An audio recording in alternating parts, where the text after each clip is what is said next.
Welcome to The Real Dish Show, the place where we peel back the onion on your fabulously fit life. I'm Chef Maria, the fit foodie. And with over 30 years of experience in the health and wellness world, I'm here to guide you on this journey to uncover the keys to living a vibrant, balanced life. Whether you're seeking practical tips for nutrition, fitness, mental well-being, or simply craving insightful conversations with experts in the field, you've come to the right place. Now get ready to embark on a holistic adventure toward a healthier, happier you and make shift happen for good. You know, I have one question. Who am I? Such a simple question, right? And such a strange one at that, because it's one of the biggest questions we face in midlife.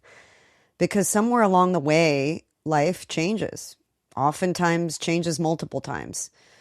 Sometimes because something difficult happens, but sometimes, and this is where I've been sitting with lately, life changes because something wonderful happens. My daughter just got married. Even saying those words still gets me. I got a lump in my throat right now.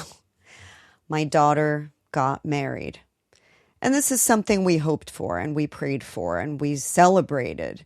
And something that fills me with so much pride and gratitude that I don't even know if I have the words for it yet. But underneath all that joy, there is something else. It's a bittersweet ache. I miss my little girl, and I catch myself wondering, is this normal? Can you be bursting with happiness for what is happening and simultaneously grieving what has passed? I've decided the answer is absolutely yes. And maybe that's one of the defining experiences of midlife. We are constantly learning how to hold two things at once: gratitude and grief, freedom and uncertainty, pride and nostalgia, excitement about what's next, and longing for what was. Friends, welcome back to this episode of The Real Dish. I'm Maria, and today we're talking about what happens when life changes and suddenly you're faced with a question you may not have asked yourself in a very long time. Who am I now? And more importantly, who am I becoming?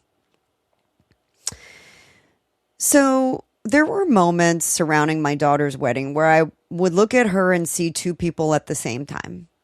I'd see this beautiful, confident, grown woman standing in front of me, and at the same time, I'd also see my little girl. That's the wild thing about being a parent. Your children grow up, but every version of them still lives inside you. I see the baby. I see the toddler. I see the little girl going to school. I see the teenager getting her driver's license. I see the young woman finding her way and going off to college. And now I see the bride. And everyone else sees the bride. But I see the entire timeline. And I think that's why these milestones can hit us so hard. But here's what I've realized. Some of the hardest transitions in life aren't born from something going wrong. They're born from something going exactly right. Your child grows up. You finish your career. In my case, I sold my business. I accomplished that goal. And then there's a goal of getting your dream house. And I got that goal too. And I sold the dream house. And then maybe you retire. I don't know about that one. I don't know if I'll ever fully retire. I think I'll always want to do something. But other things happen that are beyond your control, like your kids leave home and you become a grandparent and you move somewhere you've always dreamt about. And you finally get the freedom you spent years wishing you had. And then you get there and think, why does this feel so strange? Because every beginning contains an ending. We celebrate beginnings. Oh, it's the wedding. Oh, it's a new job. Oh, it's the retirement. Oh, it's the move. Oh, it's the empty nest. Oh, it's the next chapter. But we don't always acknowledge what had to end for that beginning to happen. And I think we need to give ourselves permission to honor that. You can love where you're going and still miss where you've been. That doesn't make you ungrateful. It makes you human. And I think this is where things get really interesting in this phase of life. Because for decades, we accumulate roles. Mom, wife, daughter, graduate, caregiver, professional, entrepreneur, provider, friend, the one who remembers everyone's birthday, the one who makes dinner, the one who holds everything together, the one everyone calls when something goes wrong. And eventually those roles become so intertwined with our identities that we don't know where the role ends and we begin. For me, motherhood is and always has been huge and will continue to be huge. Of everything I've done in my life, being a mom is the credential I value the most. But my children don't need that same version of me anymore. And that's a good thing, right?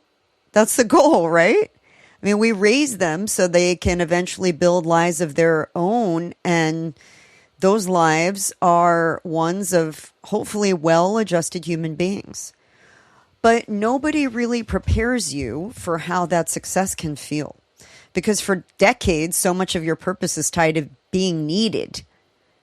Feeding, driving, helping, teaching, protecting, fixing, worrying, and showing up. And showing up. Then suddenly the job description changes.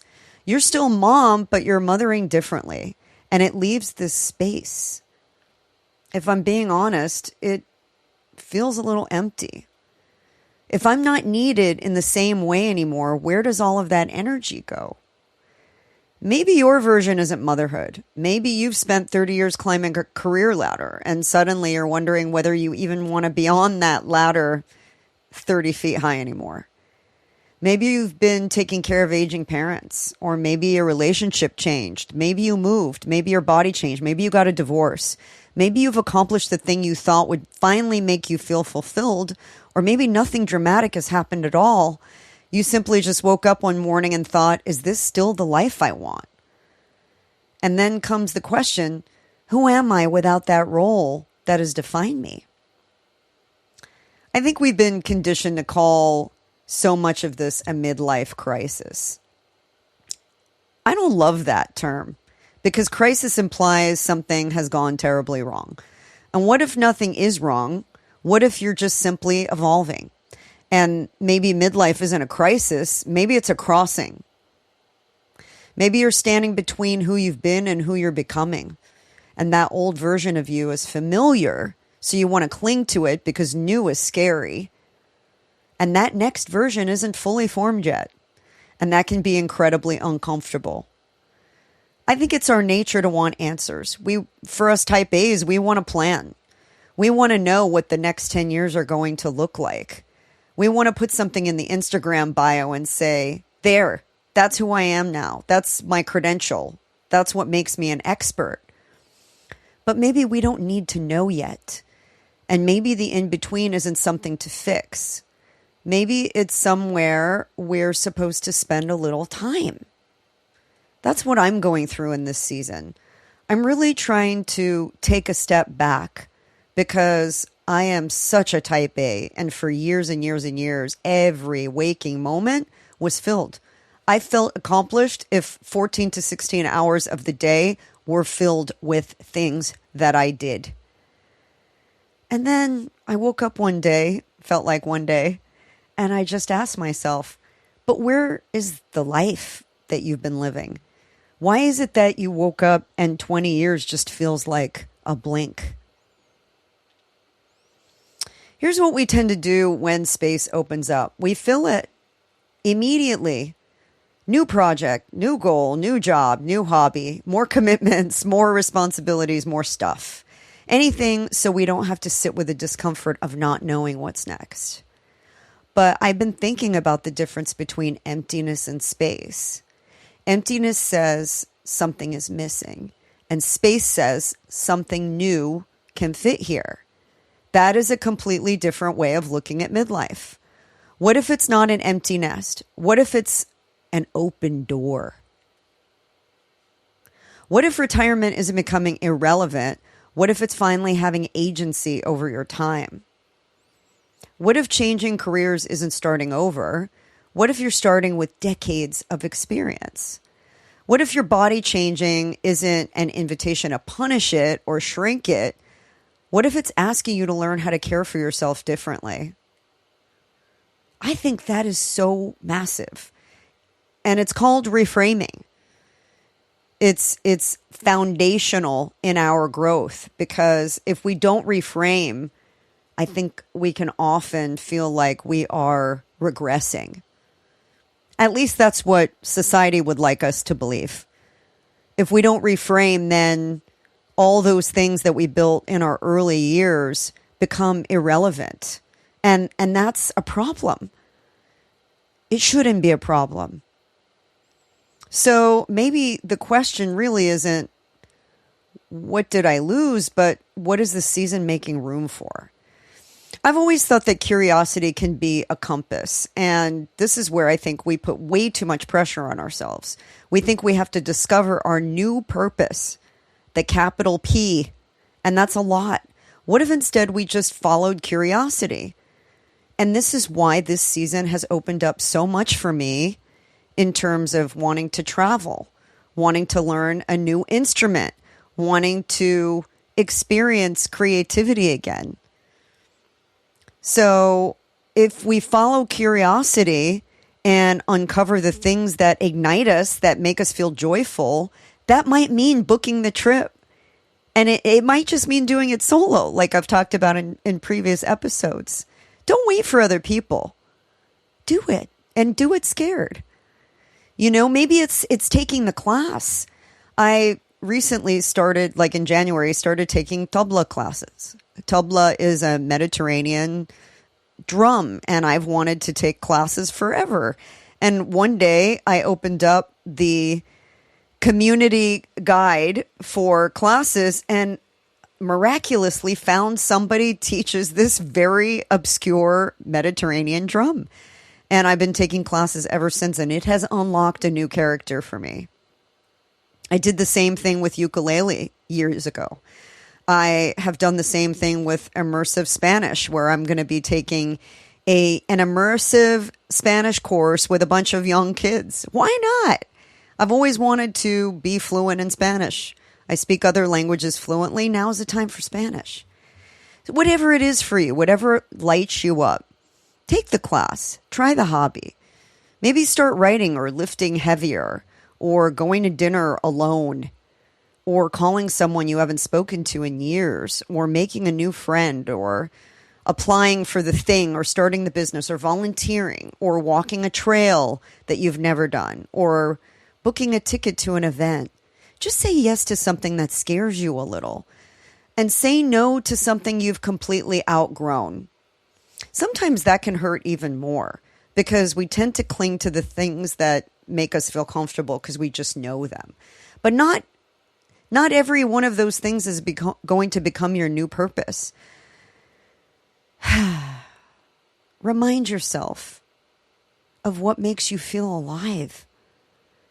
Those things that light you up, that make you have the butterflies, that make you feel like a kid again. You know, I've shared the story before, but it bears repeating.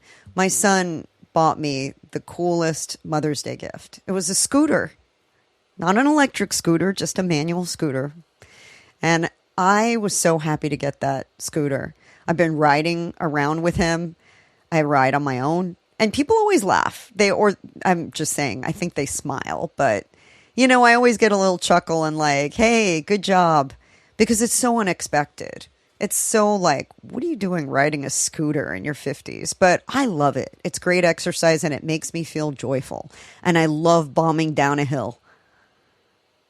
And I don't need anybody's approval to do that. So I'm just saying, what are the things that make you feel alive? Curiosity can be a compass when you don't have a map. That is a bar if I've ever heard one. Curiosity can be your compass when you don't have a map.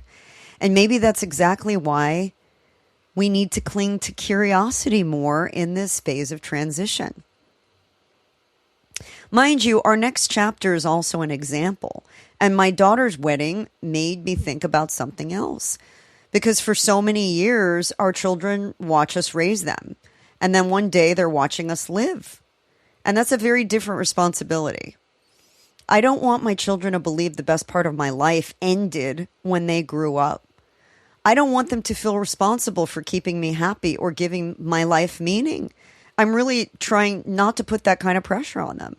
I want them to look at me and see someone who keeps becoming curious, strong, engaged, adventurous, creative, someone who loves them fiercely without requiring them to stay little, someone who can celebrate their lives while continuing to build her own.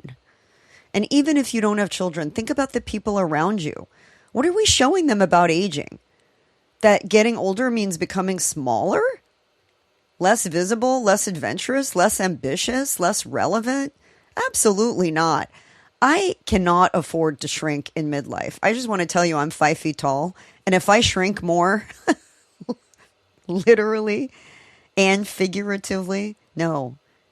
I want to expand. I want to take up space. I want to fill that damn page. Not necessarily my schedule page, and definitely not my obligations, but I want to expand me.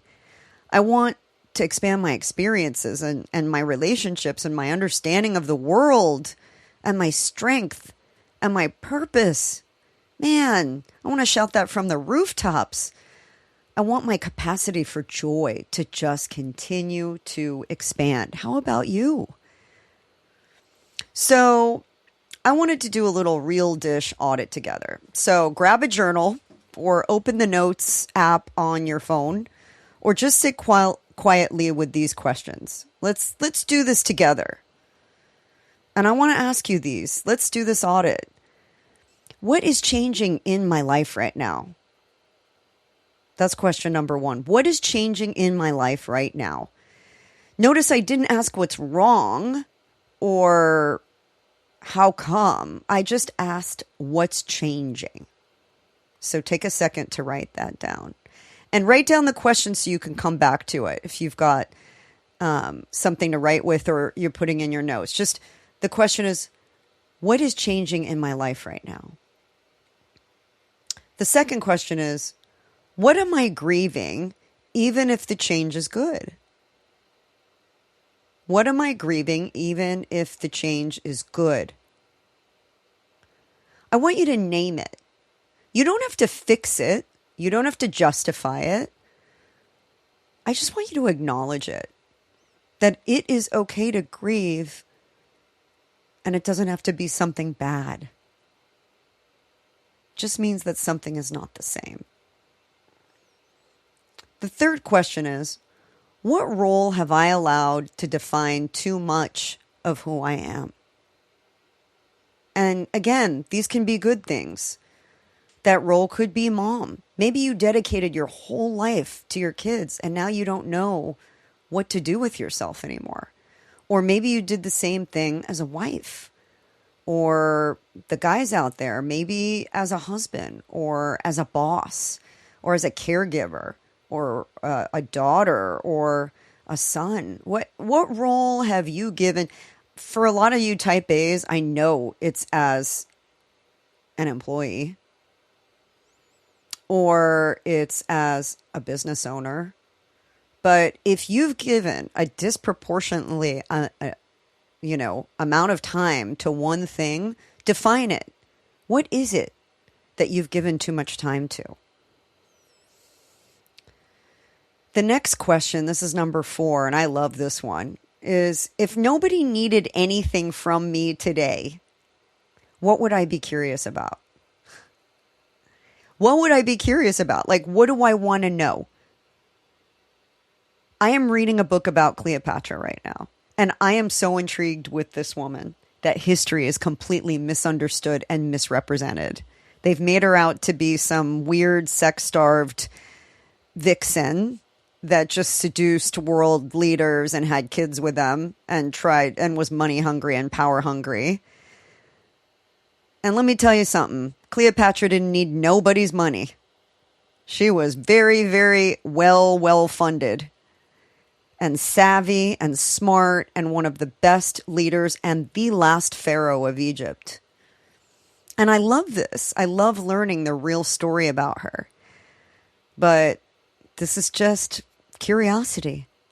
I'm not doing a book report about her, and I'm certainly not going to have to tell anybody about what I've read. I'm just intrigued. Now, what would you accomplish if you didn't have anybody to report to? Not what you should do, not what's productive. What are you just curious about? And I know everybody's curious about something. And then finally, the fifth question is, what is this season making room for? What is this season making room for? If you don't have any room, that's another thing to think about. Because, babe, nobody's going to remember your 14 to 16 hour workday at your funeral. And I know that sounds morbid, but let's be real. That's not what you're going to be remembered for. You might remember it in your calendar because you don't have an inch of wiggle room. But how happy are you? Really? Even my type A babes, how happy are you? Because I was miserable when I was working 14 to 16 hours and sometimes not seeing daylight. So what is this season making room for? What should you make room for? Don't force an answer. Just start listening, because there may be a version of you who's been waiting patiently for years saying, hey, remember me? Remember the little girl that used to love to run on the beach barefoot? Remember the young woman who adored learning new languages and traveling? Remember me, the 20-something who really enjoyed friend time? Hey, remember me, the young married mom who just enjoyed walks with her little girl? Hey, remember me, the woman in her 40s who just needed a day to herself because life got so hectic? All those women are still there. All those men, those phases of being a man are still there. So this is exactly why I created something called Foundations. It's a program, but it's really a blueprint, a foundational guide. And there's no right answers in this guide, which is, I think, the coolest part of it, because you fill in the blanks. And I have been living all the questions that I've been asking you here today. Who am I now? What matters to me now? What have I outgrown? What do I want more of? What needs my attention? And what do I want the next chapter of my life to actually look like? And I realized we spend so much of our lives building, but are we building the right house, so to speak? Because we reach this point where something shifts and then we think we need to completely reinvent ourselves, but I don't think we do. I just think we need to come back to our foundation. So Foundations is the program and workbook I created to help you take an honest look at where you are right now and intentionally start designing what's next. It's not about blowing up your life, okay? We're not taking explosives to the building and blowing it up into a million pieces. Even though sometimes I think that sounds like a fun idea. It's not about blowing it up. It's about becoming it's not, rather, becoming some completely different person. That's not it. Because you spend a lot of time forging the person that you are. And people sometimes say, don't look back, but I think that's BS. I think you have to look back to see forward and to know what you want to change. So it's really about getting quiet enough and honest enough to hear yourself again. What do I want now? What am I tolerating that no longer fits? What have I been postponing? Time is never guaranteed, y'all. So you got to ask yourself these questions. What makes me feel alive? What am I ready to release? What do I need to rebuild? And most importantly, who am I becoming? If you're going through any sort of major transition, becoming an empty nester, a career transition, a relationship shift, retirement, a move, a major milestone, or maybe you're just feeling that little voice inside you saying there's more for me, Foundations is for you. And The truth is, foundations is something that you will probably want to do at many different milestones in your life, because all those different shifts are going to feel different in your body and will manifest in different actions. So if you're interested, would you please just go visit therealdish.com/foundations. There you'll get all the information about the program. And we are starting very, very soon. We are going to be kicking this off very soon. So make sure that you sign up, because it is an in real life program. 6 weeks. I just need you to commit to 6 weeks and work through it with me. We're going to do this together as a group. So I think maybe you were looking for this invitation. If you're like, wow, this sounds like exactly what I need right now, then let's just do this together. It's going to cost less than one therapy session, okay? Consider this your invitation to stop waiting, because your next chapter doesn't happen to you. You design it. You have to take action. And I'm a believer, so I believe that God ultimately has control, but he can't steer a parked car, folks. You got to start moving the car. Let's do this. So in closing, I'm personally still figuring out who I am now. And I actually think that's a good thing. My daughter getting married didn't make me less of a mom. It just changes the way I get to mother her. And really, my children becoming adults don't take away from my purpose. They just create room for me to discover more of it. And I don't want to erase the woman I used to be in order to become something new. I'm not trying to be 30 again. I'm not even trying to be 40 again. I'm here in my 50s, and I'm still a mom and an entrepreneur and a wife and a friend and a dreamer and a woman who's gotten things very right and a woman who's gotten things plenty wrong. And they're all coming with me on this trip. And that's what reinvention in midlife really is. It's not throwing away the old you because she wasn't good enough. It is integrating everything you've lived into the person you're becoming next. So if you're standing in that in-between right now, asking, who am I? Maybe you don't have to answer it today. Maybe the better question is, let me build this foundation with her. You don't have to fear the next chapter, friends, but you do need to step fully into it. Or another 20, 30, 40 years will just run by. And I would hate for us to have regrets. I think that's probably the worst thing in life, is to have regrets for the things you didn't do. So let's just look at this as a gift. We have lived enough to know ourselves. We've survived many trials enough to trust ourselves, I hope. And hopefully we're wise enough to know what we're nowhere near done with. And that's foundations. I'm Maria, and this is The Real Dish. And I just want to say, until next time, keep fueling your power era, because it's right now. And I don't want to let another minute of time pass us by. How about you? This podcast is for informational purposes only and should not be considered legal health advice. We are not responsible for any losses, damages, or liabilities that may arise from the use of this podcast. This podcast is not intended to replace professional medical advice, and the views expressed in this podcast may not be those of the host or the management. Hey, it's Chef Maria, and thank you so much for tuning into The Real Dish. It means a lot to me that you're here. I hope today's episode has inspired you to take some proactive steps towards a healthier and happier you. Because just remember, bite-sized changes can lead to big transformations. But before you go, would you do me a big favor? If you found value in this episode, would you share it with 2 of your closest friends and hit the subscribe button so you never miss an episode?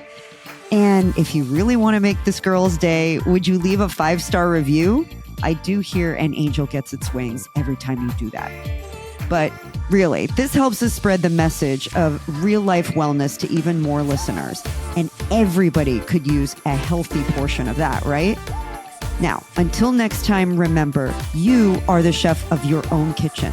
So feed your life well, make good decisions, prioritize your well-being, and remember, you need to take care of you because we only get one of you and you are a gift to everyone around you.